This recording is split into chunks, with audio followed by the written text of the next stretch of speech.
నానికైనా వెనుదిరుగలేదు మనలేను నిన్ను చూడగా మహాగణుడ నా యేసయ్యా నీకే గాయి స్తుతి మాలిక నీ కొరకే కనవేదిక నీకే గాయి స్తుతి మాలిక నీ కొరకే కనవేదిక నీ కృపపై చల్లనిపోదు మరణానికైనా వెనుదిరుగలేదు మనలేను నిన్ను చూడగా మహాగణుడ నా యేసయ్యా మనలేను నిన్ను చూడగా మహాగణుడ నా యేసయ్యా నీకే గాయి స్తుతి మాలిక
అందరూ కూడా నింపబడతాం. అందరూ చప్పట్లు కొడదామండి దగ్గరగా దగ్గరగా. ఓ రావాలక చందరాల రహలా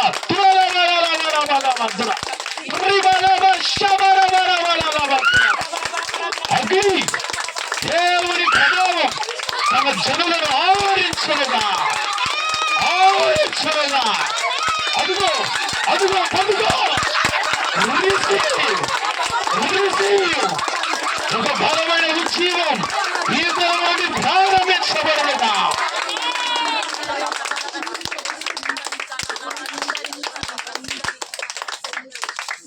నీ ప్రేమ నాలో చల్లారిపోదు, మరణానికైనా వెనుదిరుగలేదు. మనలేను నేను నిన్ను చూడగా మహాగణుడా నా యేసయ్యా. అద్వితీయ సత్యదేవా, భూమి ఆకాశములను సృష్టించిన సృష్టికర్త, నీ ఘనమైన నామానికి వందనాలు, స్తోత్రాలు. సంఘము మీది నిలబడుతున్న దాసుడు బలహీనుడు నాయన, సంఘాన్ని బలపరచండి, వినుబుద్ధిని పుట్టించండి. నీ యొక్క బలమైన సన్నిధి ఈ స్థలములో ఆవరించినట్లు కృపనివ్వండి. ప్రజలందరినీ వాక్యం విని నూతన పరచబడుతురుగా సహాయం చేయండి. యేసు నామములో ఈ ఆరాధన అప్పగిస్తున్నాం తండ్రి, ఆమేన్. మంచిది, జాగ్రత్తగా దేవుని యొక్క మాటలు మనం విందాం. మన ప్రభువును రక్షకుడైన యేసుక్రీస్తు నామంలో ఈ అజ్మాపురం అనే ప్రాంతంలో అద్భుతమైన సేవ జరిగిస్తున్నా మరి నా తోటి దాసులు జక్కయ్య గారికి, వారి యొక్క కుటుంబానికి, వారి బిడ్డలకు కూడి వచ్చిన మీ అందరికీ హోసన్నా పెంటెకోస్టల్ ఫెయిత్ మినిస్ట్రీ తరపున నా హృదయపూర్వకమైన వందనాలు, స్తోత్రాలు. దేవుడు మిమ్మల్ని అందరినీ దీవించునుగాక, ఆశీర్వదించునుగాక. మంచిది, ప్రభు మహాకృపను బట్టి ఈ రీతిగా మరొక పర్యాయం మీ మధ్యలో దేవుని మాటలు అందించడానికి ప్రభు నాకు అత్యున్నతమైన కృపను దయచేశాడు. పోయిన సంవత్సరం కూడా ఉపవాస పండుగల్లోకి నేను రావాలి, కానీ మరి నా కాలు ఆపరేషన్ చేయించుకున్న కారణంగా నేను మీ మధ్యలోనికి రాలేకపోయాను. అయ్యగారు అడిగారు కానీ మరి రాలేకపోయాను. అప్పుడే కరెక్ట్గా నాకు కాలు రాడ్లు తీసేసి ఆపరేషన్ జరిగించారండి. మరి ఈ సంవత్సరం ప్రభు కృపను బట్టి మీ మధ్యలోనికి రావడానికి ప్రభు నాకు కృప దయచేశాడు. హల్లెలూయా. జాగ్రత్తగా మిమ్మల్ని ఎవరిని ఇబ్బంది పెట్టకుండానే కొన్ని మాటలు బైబిల్ గ్రంథంలో చెప్తాను. సాయంత్రం కూడా ఉంటాను, రేపు ఉదయం కూడా ఉంటాను. దేవుడి కృపను బట్టి కొన్ని మాటలు, మరి నా భాష మీకు అర్థమవుతుంది లేదు నాకు తెలీదు. నేను పక్కా తెలుగు, నేను నాకు ఇంక రెండవ భాష రాదు. హల్లెలూయా. బైబిల్ గ్రంథంలో పాత నిబంధన పుస్తకములో ఒక మందిరం ఉండేది. ఆ మందిరానికి ఏం పేరు పెట్టారంటే ప్రత్యక్షపు గుడారం. పాత నిబంధన గ్రంథంలో మోషే నాయకత్వంలో మోషే గారి చేత నిర్మింపబడిన ఒక మందిరం ఉండేది. దాని పేరు ప్రత్యక్షపు గుడారం. ఈ ప్రత్యక్షపు గుడారము ఇటుకలతో కట్టింది కాదు. ఈ ప్రత్యక్షపు గుడారము పెద్ద పెద్ద ఫిల్లర్లు వేసి దేవుని బిడ్డలారా మంచి మంచి స్లాబులతో అందంగా అలంకరించి కట్టింది కాదు, కానీ ఒక సాధారణమైన వస్త్రాలతో అల్లిన వస్త్రాలతో ఈ యొక్క ప్రత్యక్ష గుడారాన్ని ఆ కాలంలో దేవుని బిడ్డలారా వారు నిర్మించడానికి ప్రభు అద్భుతమైన కృప దయచేసేటప్పుడు ఎందుకు వారు ఒక టెంపరీ, ఒక స్థిరమైన మందిరాన్ని కట్టుకోలేదు అంటే వారు యాత్రలో ఉన్నారు. ఐగుప్తి అనే ప్రాంతంలో నుండి కానాను అనే ప్రాంతానికి వారు ప్రయాణం చేస్తున్నారు. ఐగుప్తి పరిస్థితుల నుంచి విడుదల పొంది పాలు తేనెలు ప్రవహించు కానాను దేశానికి వారు ప్రయాణంలో ఉన్నారు గనక వారు ఒక స్థిరమైన మందిరం కట్టుకోలేదు. వారు ఏం చేశారంటే ఒక టెంపరీగా ఒక దేవుని బిడ్డల ఒక వస్త్రాలతో, ఒక నేత వస్త్రాలతో చక్కటి ప్రత్యక్ష గుడారాన్ని కట్టుకున్నారు. ఆ ప్రత్యక్ష గుడారంలో 3 స్థలాలను దేవుడు ఏర్పాటు చేయమన్నాడు. 3 స్థలాలు వారు ఏర్పాటు చేశారు. అందులో మొదటి స్థలం ఏంటంటే ఆవరణం, రెండో స్థలం ఏంటంటే పరిశుద్ధ స్థలం, మూడో స్థలం ఏంటంటే అతి పరిశుద్ధ స్థలం. హల్లెలూయా. ఈ 3 స్థలాలను ఏర్పాటు చేయమని దేవుని బిడ్డల ప్రత్యక్షపు గుడారములోనికి దేవుడు తన మహిమతో దిగి వచ్చి వారితో మాట్లాడడం, వారి అక్కర్లు తీర్చడం, వారికి కొన్ని కట్టడాలు నియమించడం, వారికి ఏమన్నా వాదాపంతాలు గొడవలు వస్తే మరి ఆ ప్రత్యక్ష గుడారం దగ్గరికి తీసుకుని వచ్చి ఆ వాద పంతాలన్నింటిని కూడా సరిచేస్తూ ఉండేవాడు. జాగ్రత్తగా కొన్ని విషయాలు ఈ ప్రత్యక్ష గుడారంలోంచి మనము నేర్చుకుందాం. ఈ ప్రత్యక్ష గుడారంలో 3 స్థలాలు ఉన్నాయని చెప్పాను. మొదటి స్థలం రెండో స్థలం మూడో స్థలం పరిశుద్ధ స్థలం. అందులో రెండో స్థలం ఏంటంటే పరిశుద్ధ స్థలం, మొదటి స్థలం ఏంటంటే ఆవరణం, రెండో స్థలం ఏంటంటే పరిశుద్ధ స్థలం, 3 అతి పరిశుద్ధ స్థలం. ఆవరణములో 2 వస్తువులు ఉన్నాయి.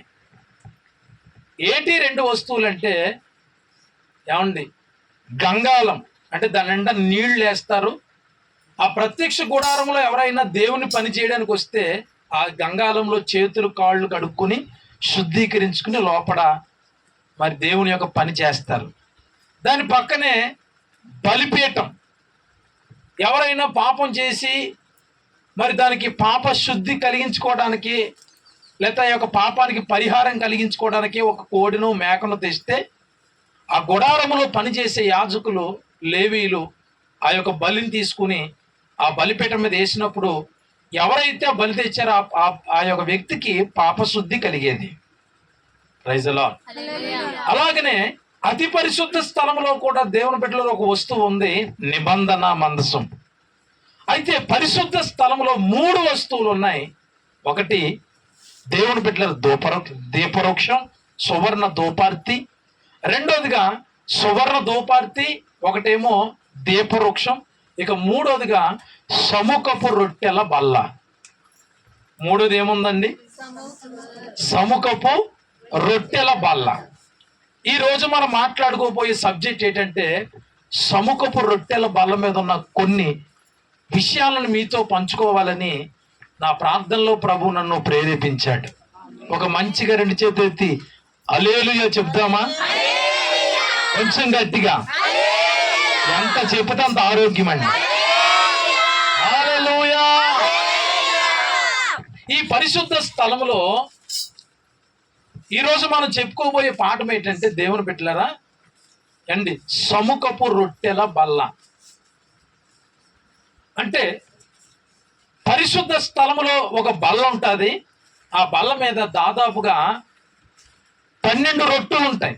6 రొట్టెలు ఒకవైపున, 6 రొట్టెలు ఒకవైపున ఉంటాయి. 12 రొట్టెలు. దీనినే సముఖపు రొట్టెల బల్ల అంటారు. Praise the lord. బల్లమాడి పక్కన పెడితే ఆ బల్ల మీద ఉన్న రొట్టెల కోసం మనము కొద్ది సమయం ధ్యానం చేద్దాం, ఆలోచిద్దాం, ఏమండి అర్థం చేసుకునే ప్రయత్నం చేద్దాం. ఎందుకంటే ఈ రొట్టెల్లో ఉన్న విషయాలు మీకు అర్థమైతే మీరు దీవింపబడతారు, ఆశీర్వదింపబడతారు, మీ కన్నీళ్లు తొడవబడతాయి, మీ ఉన్న స్థితి నుండి దేవుడు మిమ్మల్ని ఉన్నతమైన స్థితికి తీసుకుని వెళ్తాడు. హల్లెలూయా. మీ కలవరాల్లో నుండి, చిక్కుముడు సమస్యల నుండి నా ప్రభువే విడిపించునుగాక. హల్లెలూయా. మంచిది, చదువుదాం దేవుని బిడ్డలారా యొక్క మాటలు. లేఖనములోంచి కొన్ని మాటలు చదువుకుందాం. లేవి కాండము 24వ అధ్యాయం 5వ వచనం కానుండి 9వ వచనం వరకు టక్ టక్ మంట చదువుకొని వద్దాం. నీవు గోధుమ పిండిని చదువుతారు ఎవరన్నా చదవండి. గోధుమ పిండిని తీసుకుని దానితో 12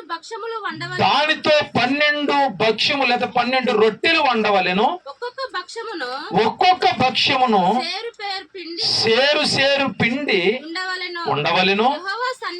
యెహోవా సన్నిధిని నిర్మలమైన బల్ల మీద ఆరేసి భక్ష్యములు గల 2 దొంతులుగా వాటిని ఉంచవలెను.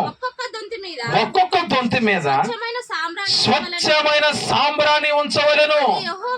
అది యెహోవా ఎదుట మీ ఆహారమునకు జ్ఞాపకార్థమైన హోమముగా ఉండును. యాజకుడు ప్రతి విశ్రాంతి దినమున నిత్య నిబంధనను బట్టి ఇశ్రాయేలు యొద్ద దాన్ని తీసుకుని నిత్యము యెహోవా సన్నిధిని చక్కపరచవలెను. అది అహరోనుకును అతని సంతతికి ఉండవలెను. వారు పరిశుద్ధ స్థలములో దాన్ని తినవలెను. నిత్యమైన కట్టడా చెప్పున యెహోవాకు చెయ్యు హోమములలో అది అతి పరిశుద్ధమైనది. గట్టిగా ఆమేన్ చెప్తారా? అలసిపోయిన వాళ్ళు చెప్పండి హల్లెలూయా. నా మాట అర్థమవుతుందన్నారు. అలసిపోయిన వాళ్ళని అడిగాను. ఆమేన్. నీరసం వచ్చేసింది అన్న వాళ్ళు చెప్పండి హల్లెలూయా. నీరసం వచ్చేసింది. ఆమేన్. చాలండి ముగించండి అన్న వాళ్ళు చెప్పండి హల్లెలూయా. ఇంకా నేను వాక్యం చెప్పకుండానే హల్లెలూయా. మంచిది. జాగ్రత్తగా చదివిన వాక్యాన్ని మనం ధ్యానం చేద్దాం. ప్రభునందు ప్రియమైన దేవుని సంగమా, ఈ పరిశుద్ధ స్థలములో ఒక బల్ల ఉంది. ఆ బల్ల మీద దాదాపుగా 6 రొట్టెలు మనకు కనబడుతున్నాయి. 6 రొట్టెలు, 6 భాక్ష్యములు చేసి 6 ఒకవైపున అంటే మొత్తం 12 రొట్టెలు కనబడుతున్నాయి. ఆమేన్. ఈ 12 రొట్టెల యొక్క చరిత్రను మీకు తేటగా చెప్తాను. మీరు వినవలసిందిగా ప్రేమతో నేను మనవి చేస్తున్నాను. Praise the Lord. ఈ రొట్టెలను గురించిన కొన్ని విషయాలు మనము నేర్చుకుందాం ఈ పగటి పూట. నిశ్చయముగా ఈ రొట్టెల్లో ఉన్న విషయాల ద్వారా మనము ఆశీర్వదింపబడుదుము గాక. హల్లెలూయా. ఏంటి అసలు ఈ రొట్టెలు అనగా, బైబిల్ గ్రంథాన్ని మనం గమనిస్తే ఒకరోజు యేసుక్రీస్తు ప్రభు ఒక రొట్టెని ఎత్తుకుని చెప్పండి ఎత్తుకుని ఏం చేశాడు? కృతజ్ఞతాస్తుతులు చెల్లించి దాన్ని విరిచి ఇది నా శరీరము అన్నాడు. అన్నాడా లేదా? హల్లెలూయా. రొట్టె కోసం మనం మాట్లాడుకుంటున్నాం. రొట్టెల కోసం యేసు ఒక రొట్టెని ఎత్తుకుని కృతజ్ఞతాస్తుతులు చెల్లించి ఇది నా శరీరం అన్నాడు. అంటే ప్రత్యక్ష గుడారములో చెప్పబడిన ఆ యొక్క దేవుని బిడ్డలారా బల్ల మీద చెప్పబడిన ఆ రొట్టె దేనికి సాదృశ్యంగా ఉందంటే యేసయ్య శరీరానికి సాదృశ్యంగా ఉంది. హల్లెలూయా. దేనికి సాదృశ్యం అండి? యేసయ్య శరీరానికి సాదృశ్యంగా ఉంటే అదే దేవుని యొక్క వాక్యం చెప్తుంది. ఎఫెసీయులకు రాసిన పత్రికలో యేసు ప్రభు శిరస్సై ఉన్నాడు, సంఘమంతా కూడా ఆయన శరీరమై ఉన్నాం. ఇందాక యేసు ప్రభు రొట్టెని ఎత్తుకుని ఏమన్నాడు? ఇక్కడ ఎఫెసీయులకు రాసిన పత్రికలో శరీరం అంటే ఎవరు? ఇంకా మీకు తెలిసిపోయింది వాక్యం. హల్లెలూయా. ఇప్పుడు ఈ ప్రత్యక్ష గుడారములో ఈ బలిపీఠం మీద ఉన్న రొట్టె ఎవరో తెలుసండి? క్రీస్తు శరీరం అనేది సంఘము. యేసయ్య రక్తంలో కడగబడిన మీ అందరూ గట్టిగా ఆమేన్ చెప్పాలి. హల్లెలూయా. ఎందుకంటే యేసయ్య ఒక రొట్టెని ఎత్తుకుని కృతజ్ఞతలు చెప్పి ఇది నా శరీరము అన్నాడు. అంటే రొట్టె యేసయ్య శరీరంతో పోల్చబడి ఉంది. ఎఫెసీయులకు రాసిన పత్రిక 5వ అధ్యాయంలో అంటాడు ఆయనే శిరస్సు అయి ఉండి సంఘము ఆయనకి శరీరం అయి ఉన్నది అని రాశాడు. చదువుతారా మాట ఒకసారి, మీకు బాగా అర్థమవుతుంది. 5 ఎఫెసీయులకు రాసిన పత్రిక 5 22 నుంచి 23 చదువుతాలి. క్రీస్తు సంగమునకు క్రీస్తు సంఘమునకు శిరస్సయ్యున్నలాగున శిరస్సయ్యున్నలాగున పురుషుడు భార్యకు శిరస్సయ్యున్నాడు. ఉన్నాడు. క్రీస్తే శరీరమునకు రక్షకుడై ఉన్నాడు. హల్లెలూయా. ఇక్కడ చెప్పాడు క్రీస్తు అంటే సంఘానికి ఏమై ఉన్నాడంటండి? శిరస్సు అయి ఉన్నాడు. ఇప్పుడు సంఘం ఏమై ఉందంట? క్రీస్తు శరీరమై ఉన్నది. మనం ఎవరమో తెలుసండి? యేసయ్య శరీరం. మనం అందరం కూడా యేసయ్య శరీరంలో ఒక్కొక్కరు ఒక అవయవాలై ఉన్నాం. అర్థమవుతుందండి? యేసయ్య శరీరంలో ఇప్పుడు దేవుని బిడ్డలారా యేసు ప్రభువేమో శిరస్సు అయి ఉన్నాడంట. మనమందరం కూడా ఈ శరీరమై ఉన్నాం. ఈ శరీరంలో ఎలాగైతే రకరకాల అవయవాలు ఉన్నాయో అలాగే సంఘములో కూడా మనం అందరం కూడా ఎలా ఉన్నామంటే రకరకాల అవయవాలై ఉన్నాం. అందరం ఒకటి కాదు.